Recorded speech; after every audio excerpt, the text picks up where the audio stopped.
Screen shared. All right. How is everyone? Hope everybody is doing well. I'm dying to know how many of you guys would say that you have a personal brand. If you have a personal brand, go ahead and pop it in the chat. What is your personal brand? What are you known for? Go ahead, pop it in the chat.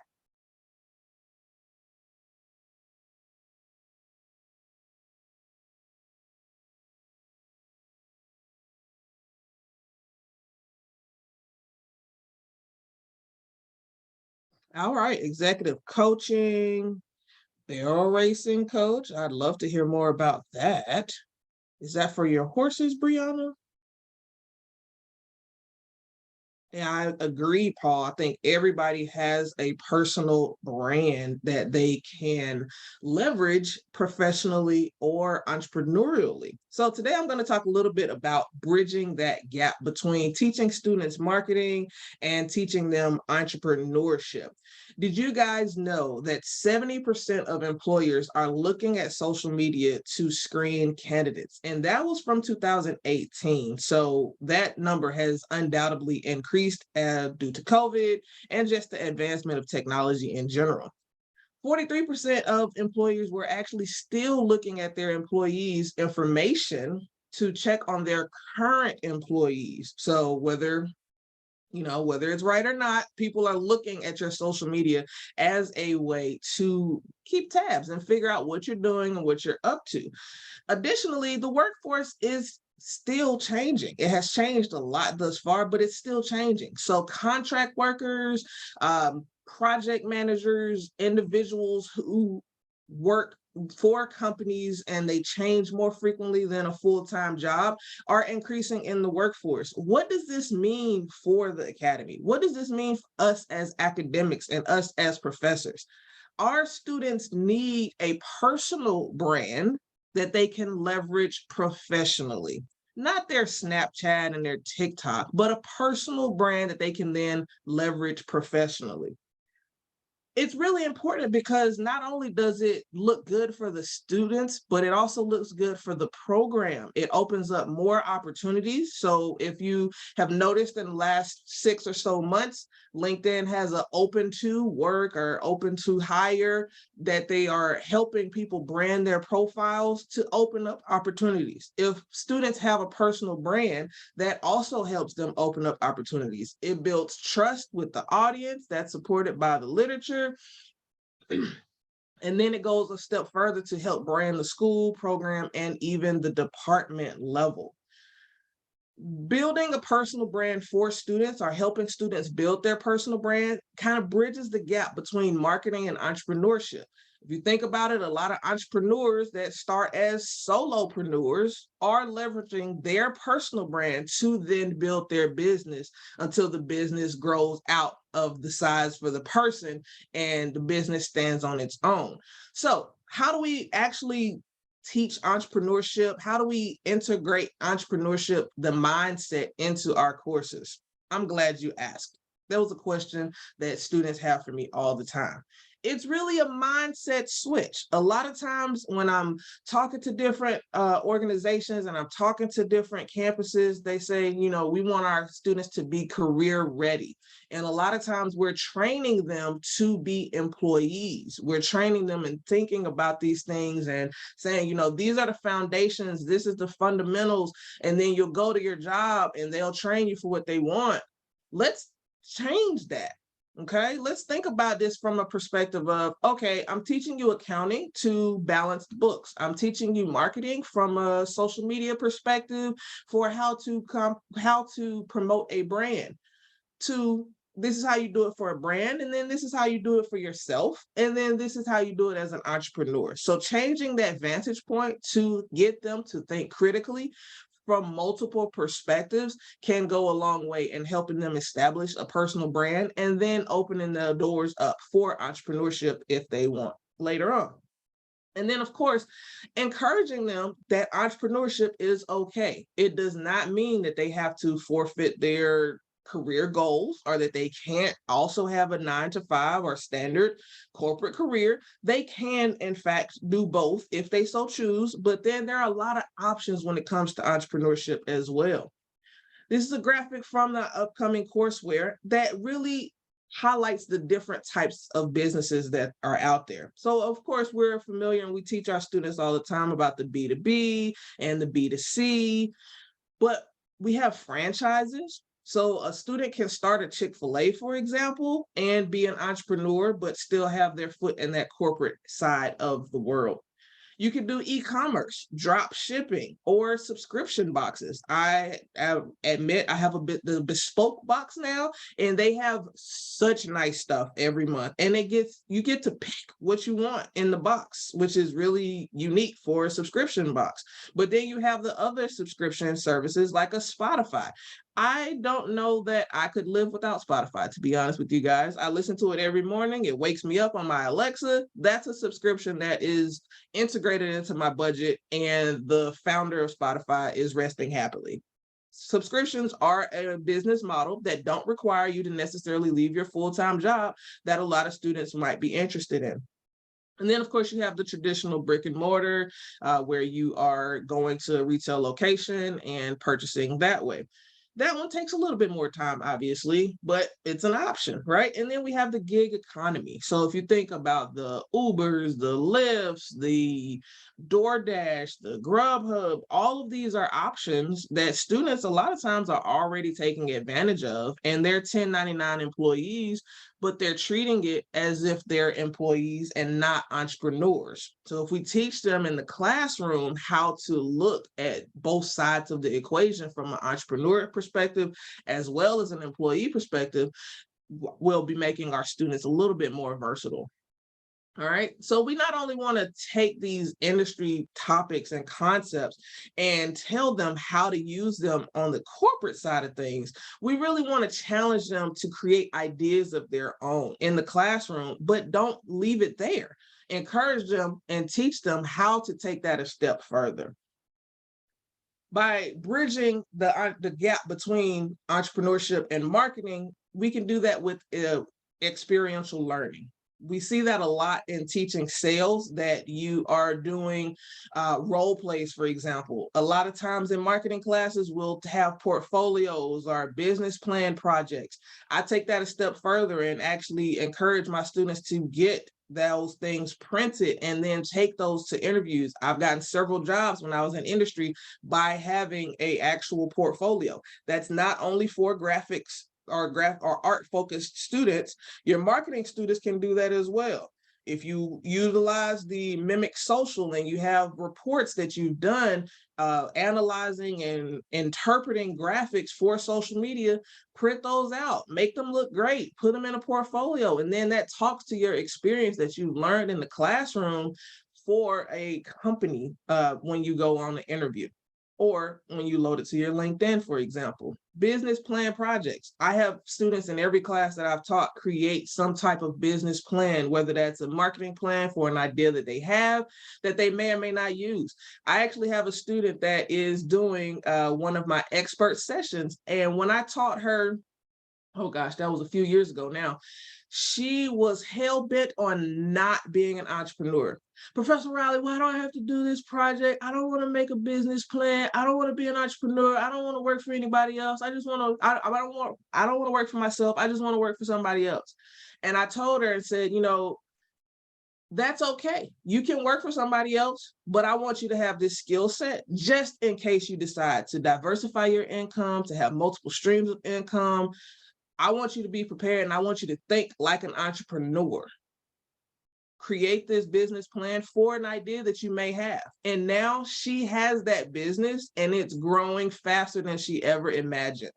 So some of these projects students might fight you on, but they will appreciate it in the long run. Other examples, in-class role plays of actual business scenarios. So sales uses role plays a lot, but for example, I did a role play in marketing where a employee and their manager had a had to have a tough conversation, had to talk about the time management of their projects. That puts students in a perspective of the manager as well as the employee to say, okay, everything is not going to be amazing. I need to be cognizant of how I'm interacting. And I gave them the scenario for the employee and the manager so that they could play that out to get that experiential experience. Another aspect is to give them opportunities to understand and increase their emotional intelligence. A lot of corporate partners that I've interacted with have given feedback that they fear or they're concerned that students don't necessarily have the soft skills that's needed in the market today, in part due to technology.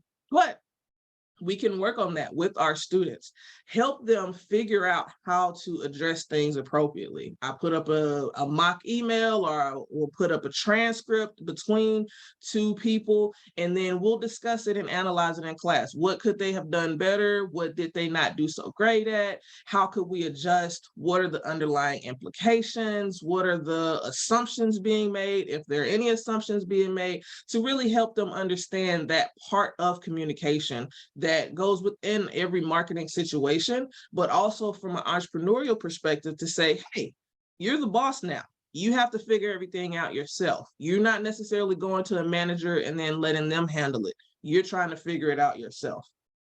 Another example, of course, we have the marketing plans in a lot of classes, and we can do that marketing plan for a business that they are creating.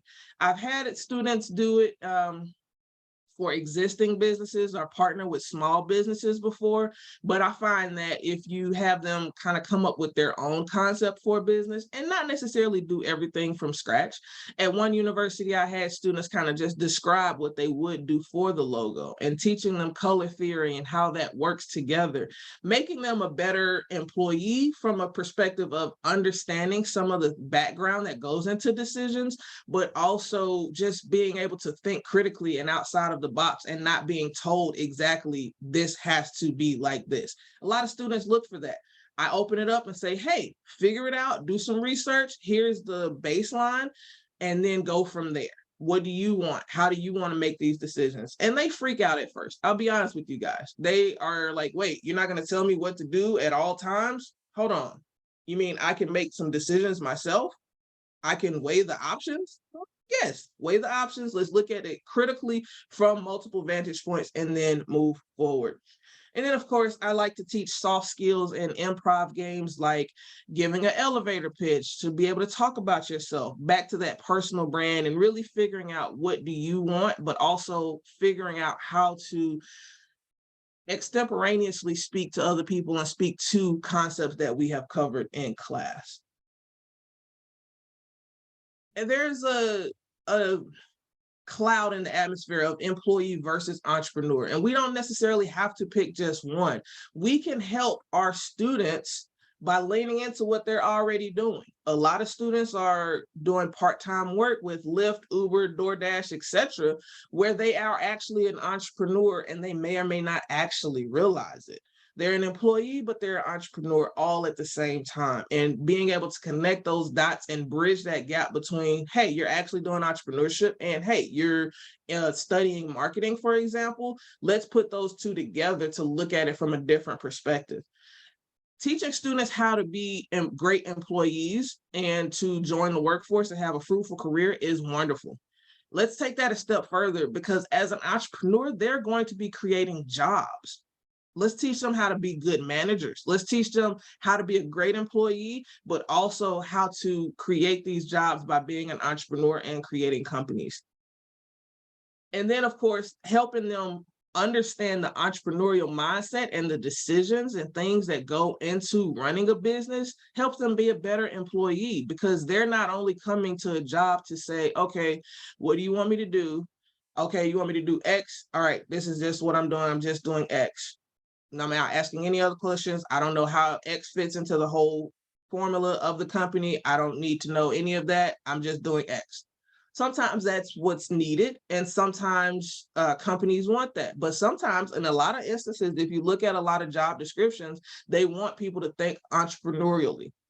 work like an employee, but think entrepreneurially. So they can ask those pivotal questions and see, does this actually fit? How does this fit into the overall view and goal of the business? How does what I'm doing as a single employee impact the greater good of the company and what the company is doing? And that's really important from a growth perspective and from a company synergy perspective, I'd say. So ultimately, entrepreneurial students make better employees.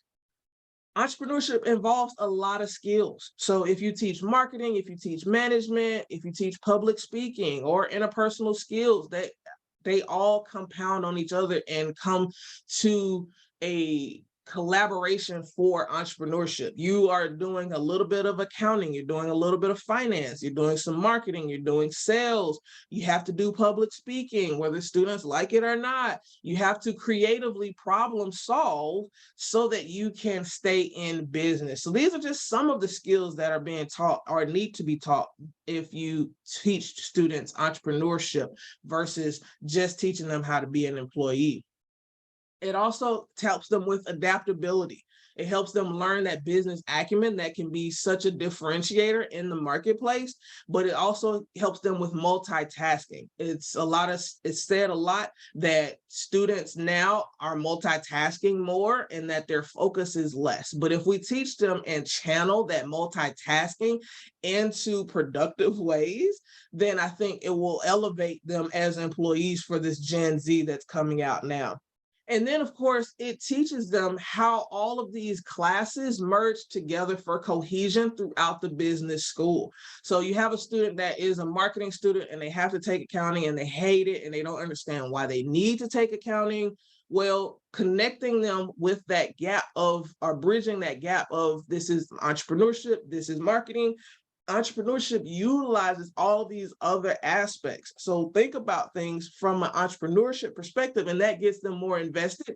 If you're invested, your learning experience is better, you take more away from the course, etc. And then it's really important because it lets them have some type of practice, right? So let's say, for example, in the entrepreneurship simulation that we have as a part of this courseware, they're actually making decisions like an entrepreneur, but they're not risking the $70,000 to actually get inventory. They get to practice and see what it's like. They get a little taste of the stress, but they also get to see that reward, assuming that they make good decisions. So the entrepreneurship courseware is available in fall 2020. If provides a foundation for students to go from idea to business all within one semester. There are lesson plans included that have multiple modalities, including Monday, Wednesday, Friday, and Tuesday, Thursday. The 6-week syllabus, 16-week syllabus and 8-week syllabus is provided for the professors. You guys can go ahead and download that in the chat now. And there are flipped classroom instructions. So I know a lot of people with COVID went to kind of flip classroom. They went to dual modalities. In this courseware, I actually provide you all with a flipped classroom. So you have students do the reading and do the quiz prior to coming to class.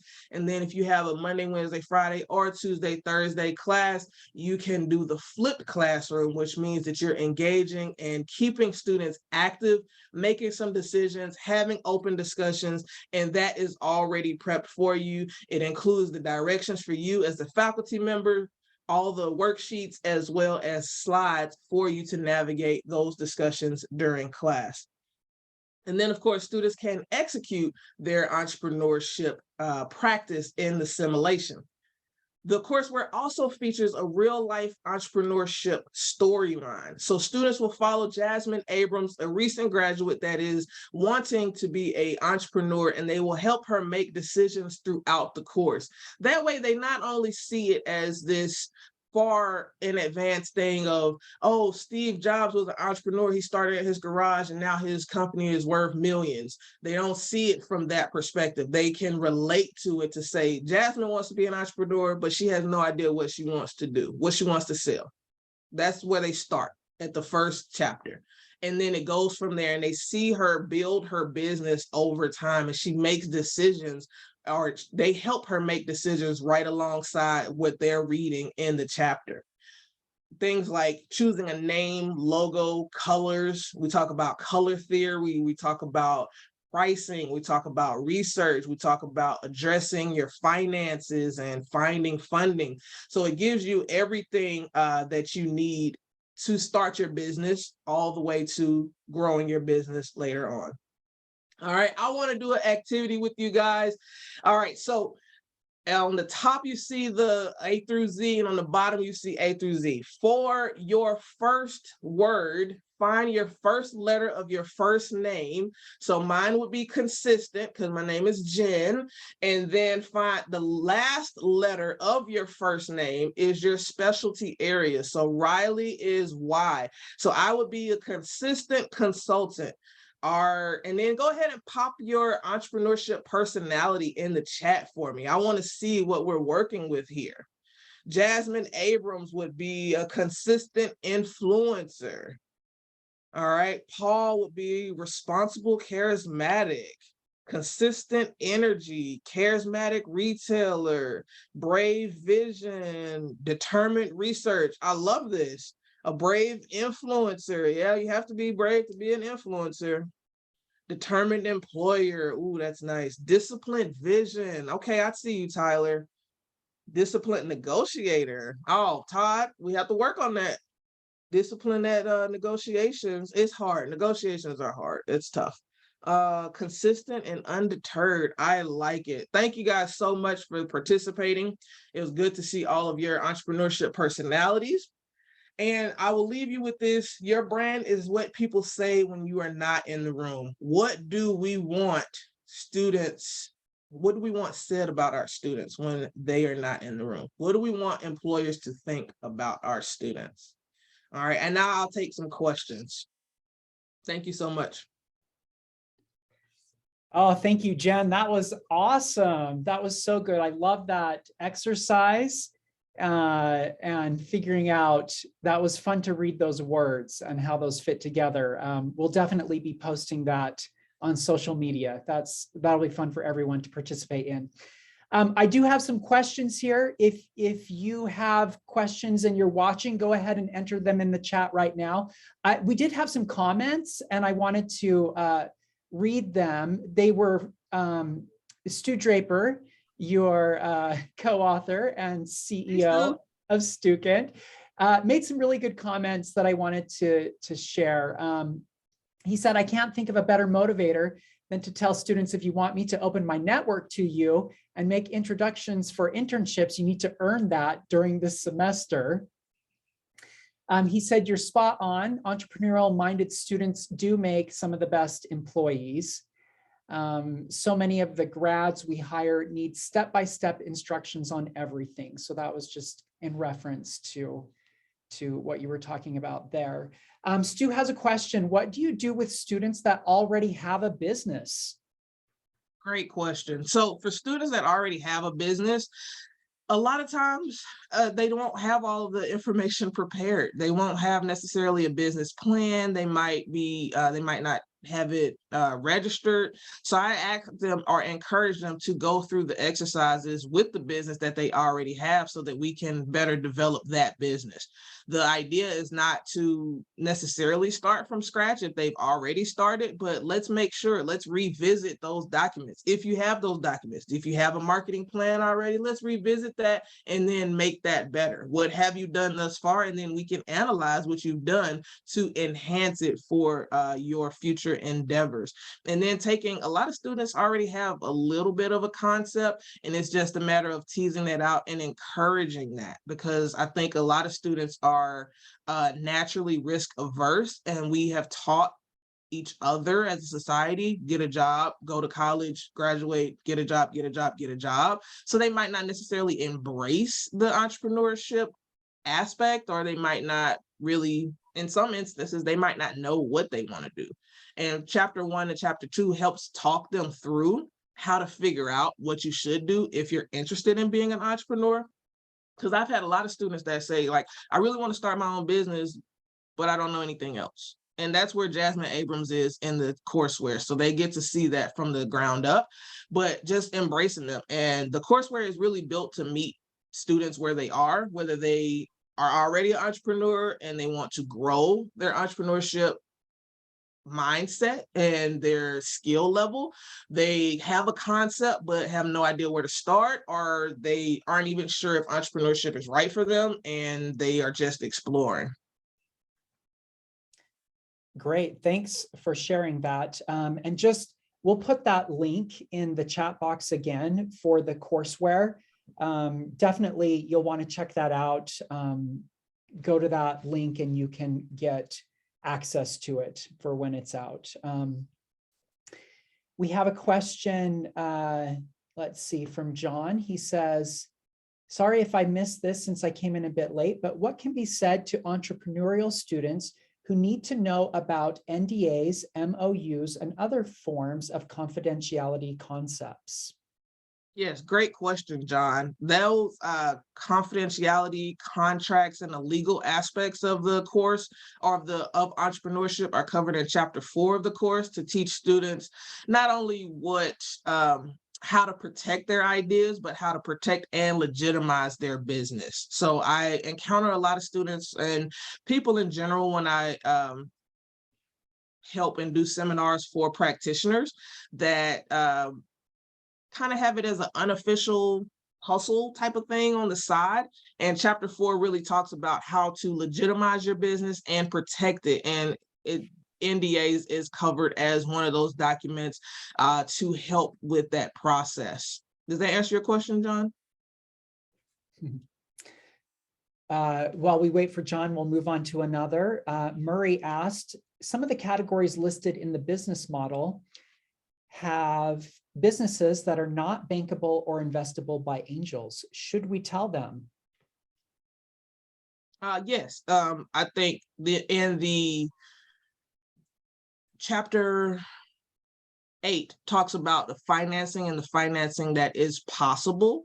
And that is, we go into depth about financing. We talk about risk of various methods of financing in chapter 4. And then in chapter 8, we talk about how you actually manage the money of your business and how you get investors, how you different ways that you can actually fund your business, including bank loans and angels. So that is covered in chapter 8, where you can say like, this is, and then students actually have to do research as a part of the course for their own businesses. That's why it takes them from idea to business, because they go out and actually answer questions for their idea, in addition to helping Jasmine Abrams. And then they can find out things like that, or the instructor can guide them to say, well, this business is more so suited for that, etc. Does that answer your question, Murray?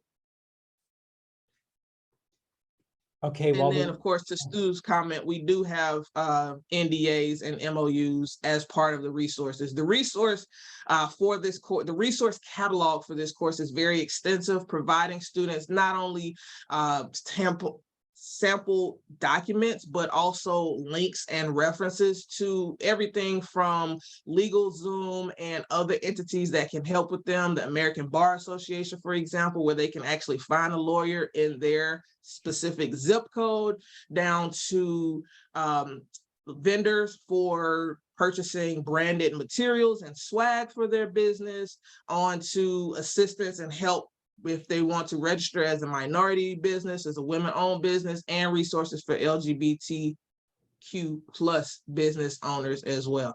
So it's a lot of resources, and the lesson plan actually takes you through what resources are applicable for that chapter. And then there's a student-facing PDF with resources and active links that students can use to take things a step further. Great, thank you, Jen. One of the questions was, how do you teach students to think entrepreneurially?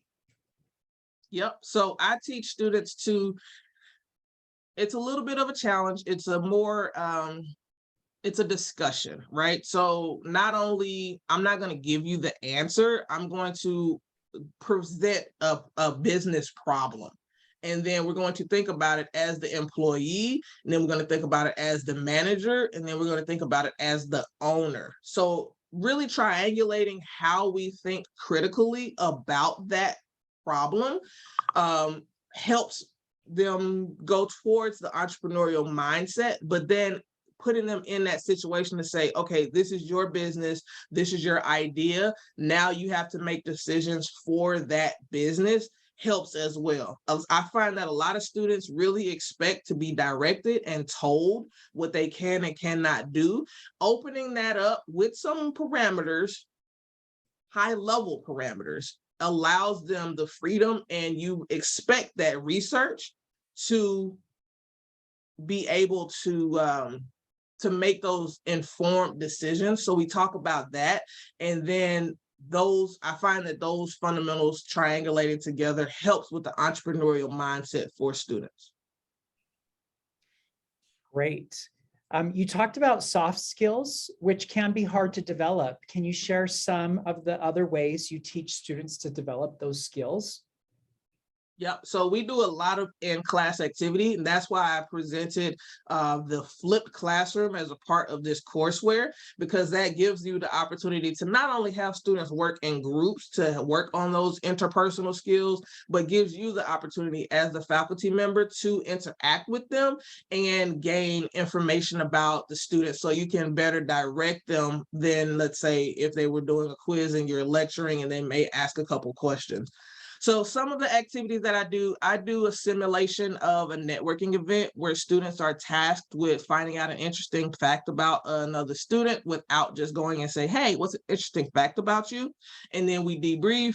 I do a exercise where they have to describe the features and benefits of a solution, and then the other person has to guess what solution they're describing. So that's an interaction that students are always really excited for, because it's kind of like, what is that game? It's kind of like a taboo, but with business. So they're describing something, and the other person has to actively listen. So we talk a lot about emotional intelligence, active listening, and being able to pivot. So we also do a game where the students have to tell a story, and they have to tell a story together.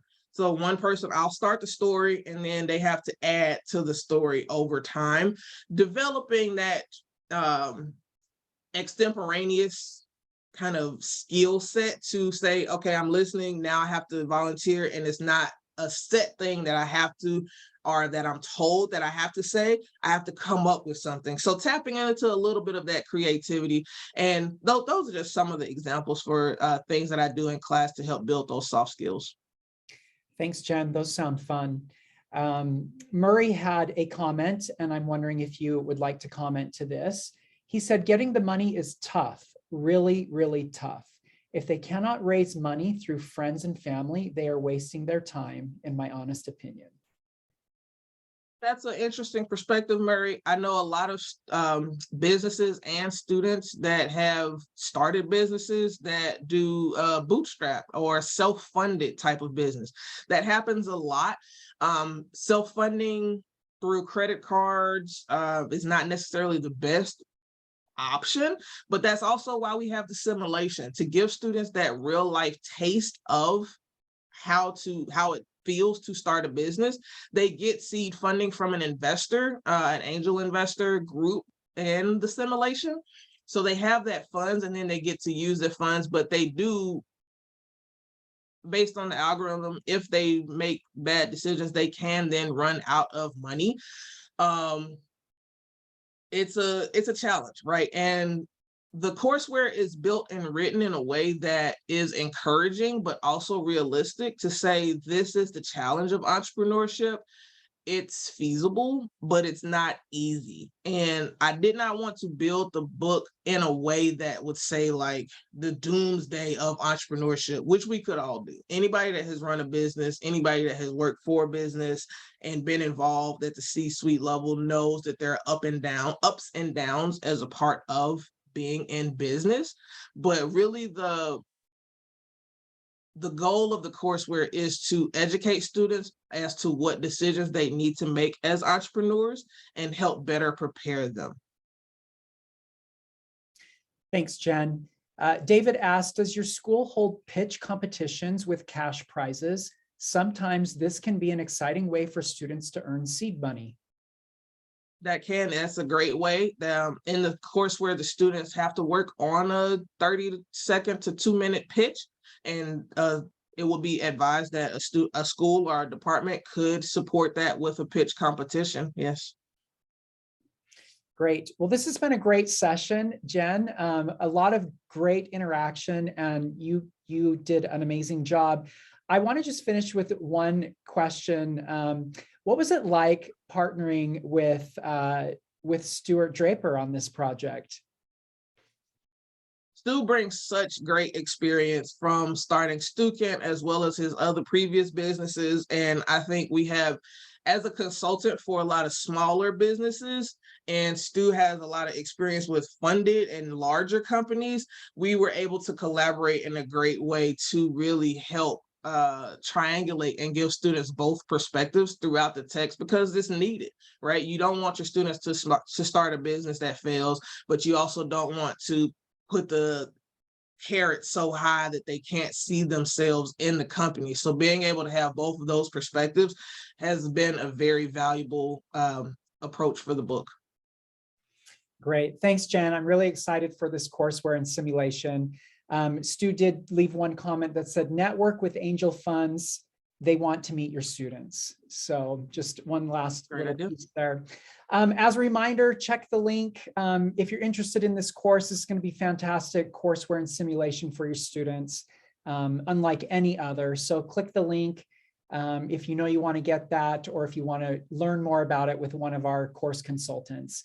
Thank you, everyone, for joining us today, and enjoy the rest of your ProfCon day. Bye-bye. Thanks, everybody. Thanks, Jen.